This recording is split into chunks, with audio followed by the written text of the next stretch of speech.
Pakistan's Prime Minister has revealed that he is willing to set up joint patrols with Afghanistan to combat terrorists along their shared border. U.S. officials have long accused Pakistan of turning a blind eye. Just last month, President Trump called on Pakistan to do more to eliminate militant sanctuaries. The Prime Minister denied the criticism, saying Pakistan is fighting agents of chaos.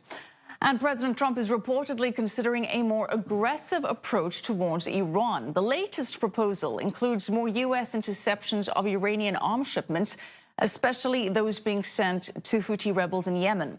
The plan also recommends U.S. naval forces in the Persian Gulf react more forcefully if harassed by Iran's Revolutionary Guard Corps.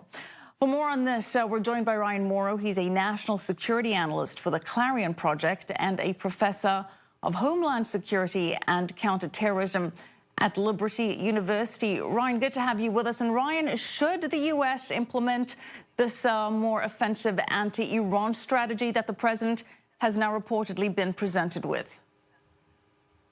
Yes, we don't know the details, but one of the things that we really do know is that it's been reported that the guy leading the CIA's covert operations targeting Iran is nicknamed the Dark Prince. So it's not a good day to be an Ayatollah in Tehran when you're dealing with someone like that.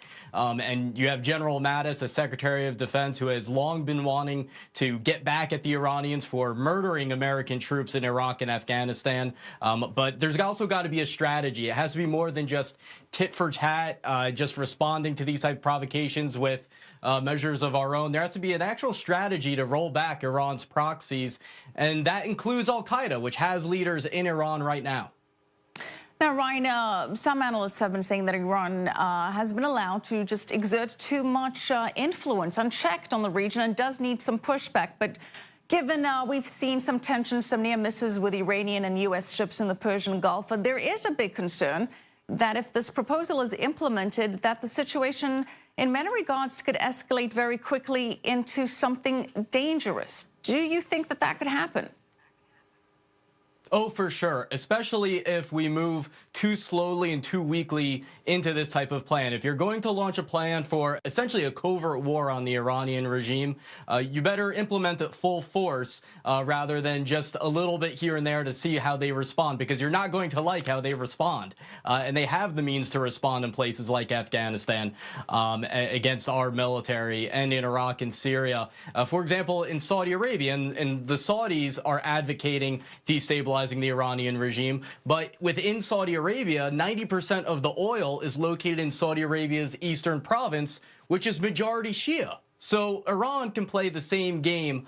So we've really got to think this through and again, have a grand strategy for exactly what we're trying to achieve and what those benchmarks are. I think you're going to see a big debate about the possibility of advocating regime change in Iran, not through an invasion, but through toppling the mullahs.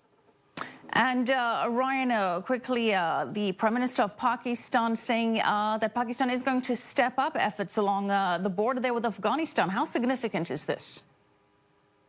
It's about as significant as the other 10,000 times they've said something like that, which means it's not significant at all. They always say this, and I would say that when we look at groups like Al-Qaeda and these other terrorists, maybe we should stop considering them non-state actors, because they only exist with the help of states like Pakistan and Iran. And I think we should expect to see some accidental explosions in Iran and Pakistan that conveniently take out terrorist leaders in the coming months. All right, accidental indeed. Ryan Mauro, thank you.